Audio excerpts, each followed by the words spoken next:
Hey Bulldogs, let's see what's happening this week on Cold Blue Now. First, we dive into one of our very own Mr. Gifford's quiet but loud legacy. Next, we take a look at the sweetest treats at Beacon Hill Chocolates. Now please rise for the Pledge of Allegiance. I pledge allegiance to the flag of the United States of America, and to the republic for which it stands, one nation, under God, indivisible, with liberty and justice for all. Please remain standing for a moment of silence. Thank you. Hey Bulldogs, I'm Michael Shar. And I'm Rylan Muse. And welcome back to another episode of Code Blue Now. 3, 2, 1, 0.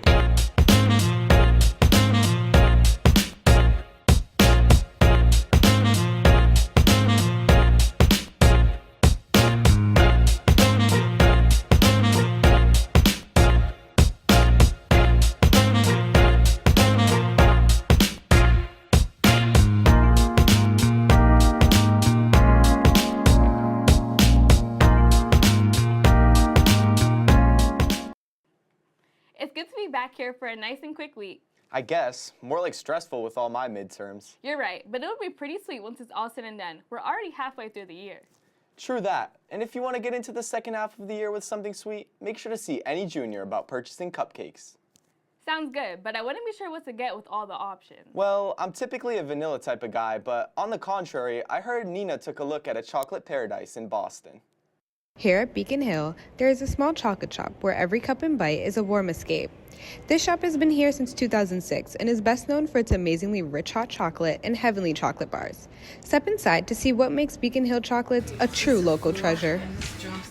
A typical day is if there are orders that were made overnight, we prepare those and we ship them out.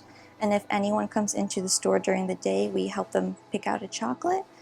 They can get chocolates in a regular box or we can make a special box for them. So we have flavors for Halloween and Thanksgiving and Christmas. Anytime there's a season that comes around, we have special chocolates.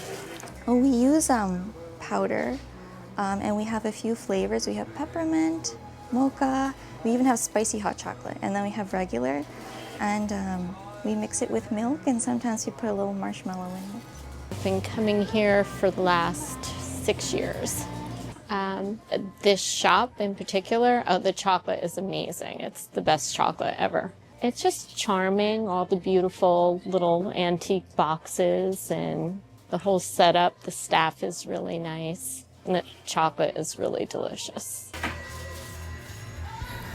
Whether you're stopping by for a handcrafted treat or cozying up with their rich hot chocolate, Beacon Hill Chocolates always delivers something sweet. Be sure to visit Beacon Hill Chocolates for a taste worth coming back for. This has been Nina Bonnet reporting. Those look so good. I definitely need to go down there and get some hot cocoa. Well, you know it is the season, and with it comes excitement for our students. Really? Like what? Well, first off, the juniors have to start planning this year's prom, and there's going to be a meeting next week in Miss Haskell's room, so be sure to check your email for more info. Well, that sounds stressful. I'm glad that our prom planning last year went well. Yeah, that's great and all, but our basketball teams are even better. Naya is here to show what greatness on the court looks like with all the insight. Show them what's up. Hey Bulldogs, let's take a look at what's happening this week in sports. Last week, the boys varsity basketball team beat Boston Collegiate 74-39 and also secured a road win against East Bridgewater 89-77.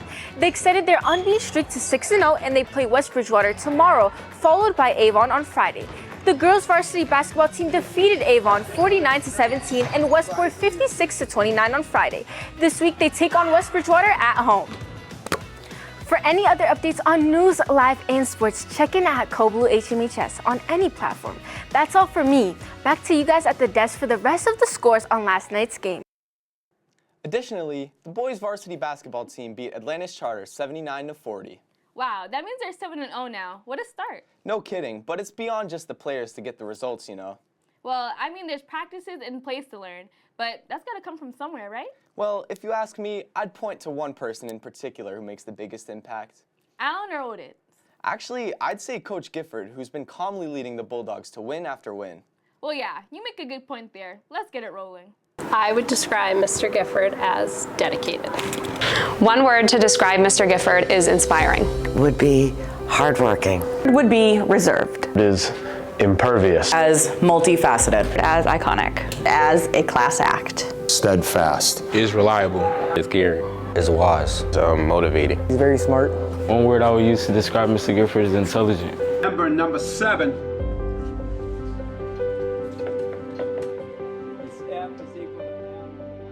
This is Mr. Gifford. To the ordinary person, he may seem like a normal high school teacher, but to Holbrook, he's so much more. To some, he's a coach, but to the majority of students and faculty at HMHS, he's an inspiration. For 17 years, he's led students to achieve their goals both on and off the court. Whether it's the next game or the next test, Mr. Gifford knows how to make a lasting impression on students, instilling the idea that consistency is the key to success.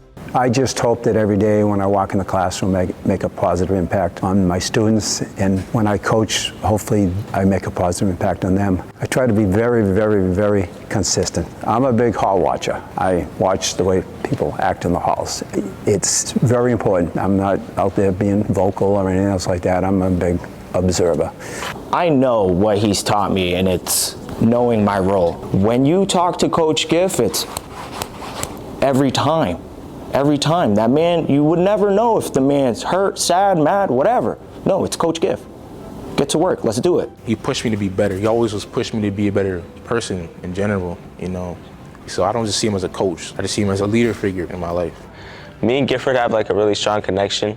He's always like throughout the hallways, he's always checking on me, checking on my schoolwork first before basketball. He's just always there to like do his job, and he like never slacks. Anything you need, he's just always been by my side, basketball and out. Like he just really emphasizes to never quit. They have somebody like Alan and then Odin's, and just when you see the way they act in the halls, and you know, Odin's just a great hall presence. He's always walking around and got a big smile on his face, and it's just so, I feel so good when I see somebody just mature and become real good young adult. It's very important to me. Throughout his career, Mr. Gifford has watched his students grow and develop into young adults. Using basketball, he's been able to build special connections with his players. He teaches valuable lessons through his unique coaching style, while upholding the belief that potential can flourish with proper commitment. This has been Michael Shar reporting for CBN. Wow, Mr. Gifford's impact may be silent, but it speaks volumes. I couldn't agree more. He's a great role model for our school. So true. We need more people like him around here. While his work may happen behind the scenes, the impact he has on our school is impossible to miss. Speaking of misses, you know what else this week you should catch up on? Wait, I don't know. What are you talking about? Catching up on your detention hours. Detention will be held today from 2:15 to 4:15. Detention will be held from Wednesday to Friday this week from 11:20 a.m. to 1:20 p.m. I think I know some people who need to catch up on theirs. Wait, you don't mean, right? I don't have time for that. I have to study for a midterm so we can sign off. So can I get back to studying? Same here. I need all the time I can get. But before we sign off, we'd like to remind students that your midterms for period 1 and 2 are tomorrow. And periods 3 and 4 are on Thursday. Don't forget about periods 5 and 6 on Friday. But for now, this has been Michael Shar and Rylan Muse, and we'll see you next week.